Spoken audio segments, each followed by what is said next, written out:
A všichni se lekli. Teďka nepřemýšleli, jestli to má být Ačko, Bčko, nebo Cčko nějaký takovej univerzální Holanďan. A Holanďan ještě několikrát jako rudej, skutečně napnutý, asi krev měl všude, asi ve všech částech. Volá znovu very fuck love a pak dodal fuck love Fermi. Skutečně vydal něco s telefonem nebo se nemohl někam připojit s notebookem, takže skutečně je správně odpověď Dčko a oba dva týmy mají 6 bodů. No už ale nezvyšuj. Tak, otázka, která je tuším za 7 bodů, tak je na Nobelovu cenu míru. Za porozumění by měl být z Ahodu navržen. Za A. Lorenz van de Ven. Za přestěhování do Nupak. Za B. Luboš Poledníček. Za to, že odešel z Ahodu. Za C. Zdeněk Drda. Za pravidelná školení goldu. A za D. Josef Ryčák. Rozumíme si, jo?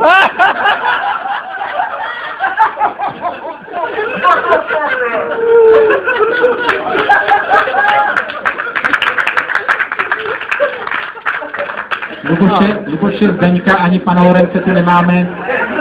Je tu Pepa.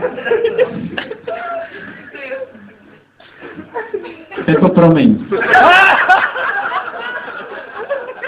Tak, máte nějaký písmeno? Oblíbený. Bčko, jo? Mě říkají Bčko. B jako Luboš. Bož.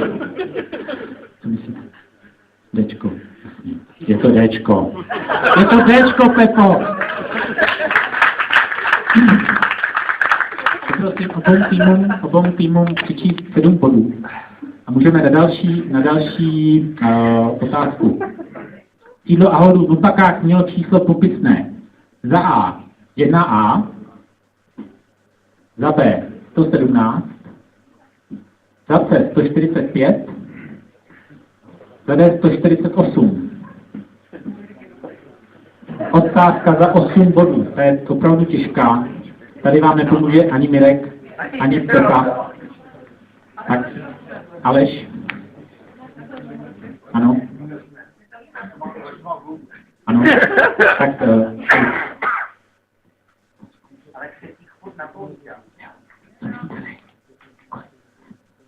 mi neodpovíš nebo co? Jo, rozumím, pardon. Jo. Ano, je to správně, je to Cčko, takže můžeme dát na další otázku. Za 8 bodů, obě prosím přečíst 8 bodů. Když vám v Nupakách někdo řekl, vezmu vás na hůl, měli jste se za A bát, protože dodavatel chce víc vydělávat, než dodávat. Za B těšit se, protože se bude jednat o oběd. Za C připravovat, protože budete součástí předávacího týmu Handover to User Language. Nevím, jestli tam nechybí nějaký písmenka. Asi jo. Za D ztratit, protože unavený kolega opravdu měl a neváhal ji použít.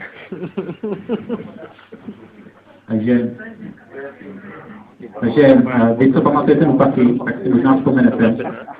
Tak oni mají problém, já se budu ptát jich první, jo? Co musíte?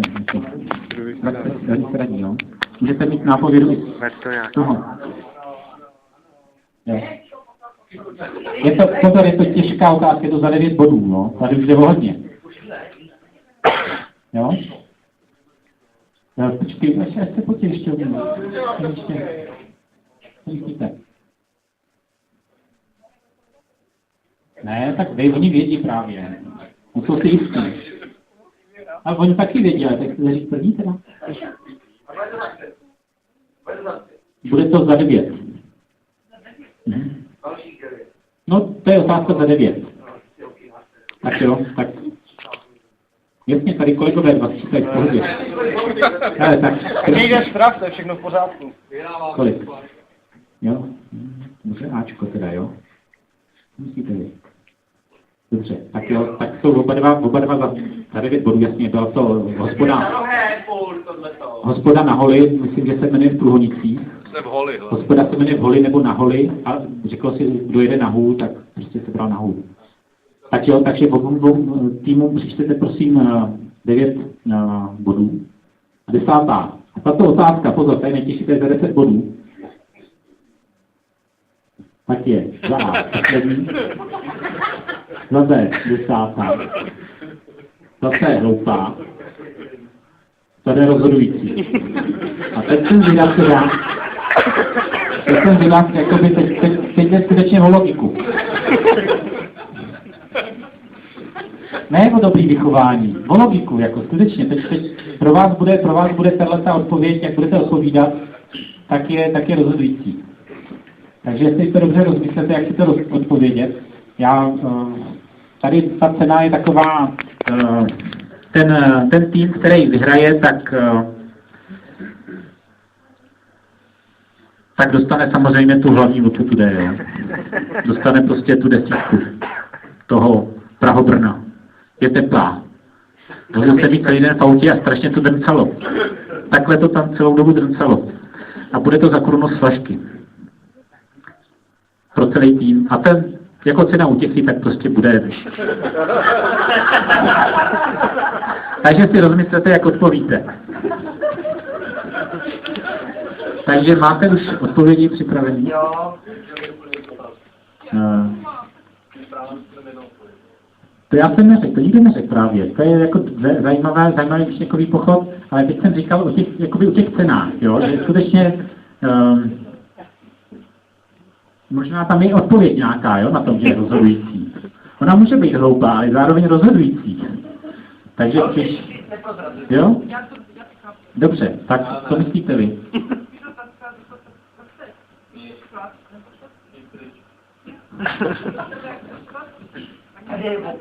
Hele, to teplý pivo trichuje dobře.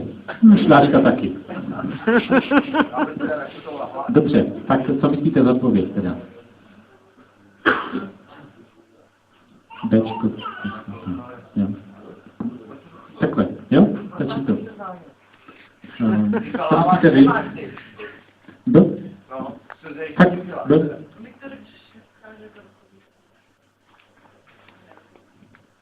Dobře. A tak to je docela dobrý. Teď přemýšlím, jak to vypustit. Takže jasně, oba dva mají teda jenom 10 bodů teďka. Mohli si připsat i 40, protože všechny odpovědi byly správně, že jo. Ty, kteří by prostě odpověděli za C, takže je hloupá, tak mě by to trošku urazilo. Takže bych na ně byl akorát naštvaný, ale prostě řekli, vybrali si 10, to je správně, takže skončili a teď mám dojem, že všichni byli hodně vyrovnaní, ale tím rozstřelem, tím tréninkem, vy jste si vybrali -1 bod a vy jste si 1 bod přidali. Takže vám moc gratuluju. Tady přímo kapitánovi předávám tady to, o co tady celou dobu šlo. Je to Praho-Brno.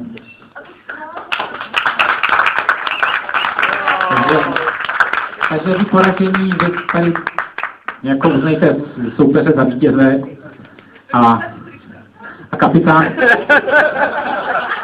A teď kapitán má takový právo, doufám, že to je nějaký dobrý hodec, takže já odevzdám ten plastikový obal a on ten dort předá tomu poraženému týmu. Prosím, vy si nějak sedněte společně, ať vás nemusíte chovat dvakrát. Ne, to je všechno. Já budu předávat sám. Takže to je konec, poslední otázka. Opravdu děkuji za pozornost, děkuji, že jsme si vzpomínali na empatii a na 10 let. A vy, co chcete odejít, tak můžete odejít, když to nechcete odejít, tak tady můžete, já vám točím mikrofon, můžete zpívat.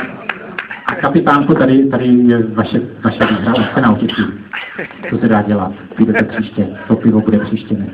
Nebo... Tak jo, díky.